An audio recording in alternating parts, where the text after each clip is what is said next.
Hello അമ്മ, മെഡിറ്റേഷനിലേക്ക് വന്നത് മുതൽ മെഡിറ്റേഷൻ ചെയ്തതുകൊണ്ട് മേഡത്തിലുണ്ടായ മാറ്റങ്ങൾ എന്തൊക്കെയാ? എനിക്ക് ഈ ധ്യാനത്തിലേക്ക് ഈ മെഡിറ്റേഷനിലേക്ക് വന്നപ്പോഴാണ് എനിക്ക് യൂട്രസ് എടുത്ത് ഞാൻ വലിയൊരു ബിൽഡിങ്ങിന്റെ മുകളിൽ നിന്ന് വീണ് അതിൽ നിന്നൊക്കെ ഞാൻ രക്ഷപ്പെട്ട്. എന്നുവെച്ചാൽ മെഡിറ്റേഷനിലേക്ക് വന്നതിന് ശേഷമാണോ ഈ അനുഭവം ഉണ്ടായി, അതിന് മുമ്പാണോ? മെഡിറ്റേഷനിലേക്ക് വന്നതിന് ശേഷമാണ് യൂട്രസ് ഒക്കെ ആദ്യം എടുത്തിക്കണ്. സഞ്ചാരവും കുത്തിപ്പറിച്ചിലും വിയർപ്പും ഒക്കെ. എന്നിട്ട് ഏട്ടനും മോളാണ് വീശി തരലും വെള്ളം കൊണ്ടുപോയി തരലും ഒക്കെ. ഞാൻ ഈ മെഡിറ്റേഷൻ എടുക്കാൻ തുടങ്ങിയത് എന്റെ മാറ്റങ്ങൾ കണ്ടപ്പോ ഏട്ടനും മോളും പറയാണ്, മെഡിറ്റേഷൻ എടുത്തോ മാറ്റം ഒന്നുകൊണ്ടും ബുദ്ധിമുട്ടായിരുന്നു. അവർക്ക് ഭക്ഷണം വരെ ഞാനൊക്കെ റെഡിയാക്കുക എന്നല്ലാണ്ട് അവരെടുത്ത് കഴിച്ചോളൂ. അപ്പൊ മോളും ഭർത്താവും കംപ്ലീറ്റ് സപ്പോർട്ടാണ്.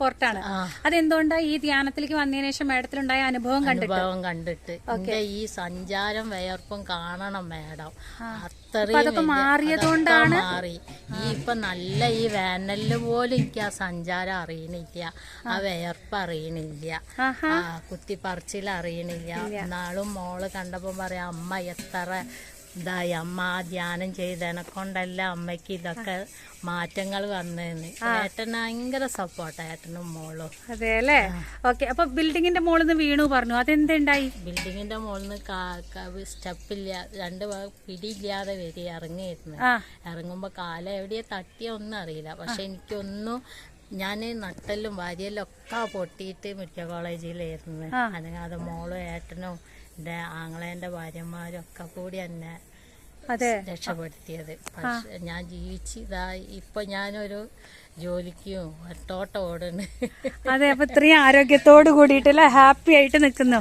അപ്പൊ പ്രശ്നം വന്നാലും കടായാലും എന്തായാലും അതൊക്കെ നമുക്ക് ശരിയാക്കേട്ടാന്ന് ഞാൻ പറയും. മെഡിറ്റേഷനിൽ വന്നിട്ടാണ് ഈ ധൈര്യം കിട്ടിയത്. ഓക്കെ. അപ്പൊ ഈ ഹോസ്പിറ്റലിൽ ഇത്രയും എല്ലുകളൊക്കെ ഒടിഞ്ഞു കിടക്കുമ്പോ എങ്ങനെ കിടന്നുകൊണ്ടാണോ മെഡിറ്റേഷൻ ചെയ്തത്?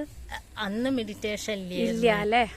പക്ഷെ എനിക്ക് എന്തോ ഒരു ദൈവ അനുഗ്രഹം എന്നുള്ളത് നല്ല കർമ്മങ്ങൾ ചെയ്തിട്ടുണ്ട്. അപ്പൊ മല പോലെ വന്നതൊക്കെ മഞ്ഞു പോലെ ആയി. എല്ലാരും പറയിച്ചത് എന്നോട് പറയുമോ ഇങ്ങനെ നടക്കുന്നു, ഒരിക്കലും വിചാരിച്ചില്ല ഇങ്ങനെ നടക്കുന്നു അല്ലേ? അപ്പൊ അത് സത്കർമ്മങ്ങൾ കൊണ്ട് തന്നെ. മെഡിറ്റേഷനിലേക്ക് വന്നതിന് ശേഷം പിന്നെന്തൊക്കെ മാറ്റം ഉണ്ടായി? മെഡിറ്റേഷനിൽ വന്നതിന് ശേഷമാണ് ഇത് യൂട്രസ് എടുത്ത പോച്ചിലും സഞ്ചാരവും നിന്നത് ഒക്കെ മാറി. പിന്നെ വെരിക്കോസ് വെയിന്റെ കാര്യം എന്തോ പറഞ്ഞു, അതെന്താ? വെയിന്റെ ഈ ഫുള്ളും അതായത് കാലുമ്മലൊക്കെ ഉണ്ടായിരുന്നു, നരമ്പ് ഫുള്ളും ഉണ്ടായിരുന്നു. എന്നിട്ട് അതൊക്കെ മെഡിറ്റേഷനിലാണ്. പക്ഷെ മെഡിറ്റേഷൻ ചെയ്യുമ്പോ അതിൻ്റെതായ വേദനകൾ നമ്മൾ അനുഭവിക്കണം. അതായത് മെഡിറ്റേഷൻ ചെയ്യുമ്പോ ക്ലെൻസിങ് നടക്കുമ്പോ ഒരുപാട് വേദനകൾ സംഭവിക്കും. അപ്പൊ ആ വേദന സംഭവിക്കുമ്പോ എണീറ്റ് പോയോ? ഇല്ല. എന്തുകൊണ്ട്? സീമാജിന്റെ ക്ലാസ് കേട്ടനെ കൊണ്ട് വേദനിക്കുമ്പോ മെഡിറ്റേഷൻ നിർത്തരുത്, ആസ്ട്രൽ സർജറീസ് ആണ് അത്. ആ സമയത്ത് ആ വേദനയെ സഹിച്ചു കഴിഞ്ഞാൽ പിന്നെ പെട്ടെന്ന് ക്ലെൻസ് ആവുമെന്ന് പറഞ്ഞത് അതേപോലെ അനുസരിച്ചു.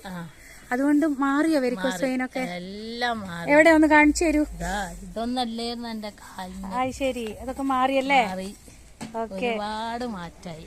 എനിക്ക് ഏറ്റവും വലിയ സന്തോഷം എന്താ പറയാ, എന്റെ യൂട്രസ് എടുത്ത് പോയിന്നുള്ള പുകച്ചില്, അതാണ് എന്റെ ഏറ്റവും വലിയ. ഏട്ടനും അത് ക്ലിയർ ആയതാണ് ഏറ്റവും വലിയ സന്തോഷം ധ്യാനത്തിൽ വന്നിട്ട്. പിന്നെ അതുപോലെ എന്റെ മോളെ കല്യാണം എല്ലാം ഭംഗിയായി നടന്ന്, സദ്യ ആയാലും സ്വർണ്ണായാലും അവള് ഭംഗിയായി. എല്ലാരും പറയും ഇത്രയൊന്നും പ്രതീക്ഷിച്ചില്ലാന്ന്. വലിയ ചെറിയൊരു കല്യാണം, വലിയ VIP കല്യാണം. അതാ പറയുന്നത്, ധ്യാനം ചെയ്ത എല്ലാ അനുഗ്രഹങ്ങളും പ്രകൃതിയുടെ ഉണ്ടാവുന്ന മനസ്സിലായില്ലേ? ഒക്കെ അറിയാം. അതുകൊണ്ട് ധ്യാനം ഞാൻ ഒരു ദിവസം മുടക്കില്ല. എത്ര മണിക്കൂർ ചെയ്യും? ഞാന് എനിക്ക് ജോലി കഴിഞ്ഞ് ക്ഷീണൊക്കെ ഉണ്ടെങ്കിൽ കുറച്ചു നേരം നിന്നിട്ട് 3 മണിക്ക് എണീക്കും. എന്നിട്ട് എന്തെയ്യുന്നറിയോ, ഇപ്പൊ കള്ളന്റെ ഒക്കെ വിഷയം കാരണം ഏട്ടനും ഇല്ലല്ലോ, അട്ടച്ചമ്പില് വെള്ളം കൊണ്ടുവെക്കും. ഡൈലി ഇരുന്ന് കുളിച്ചിട്ട് ഒരു ബക്കറ്റ് എടുത്തിട്ട് അതിൽ കൂടെ. പുറത്താണോ ബാത്റൂം?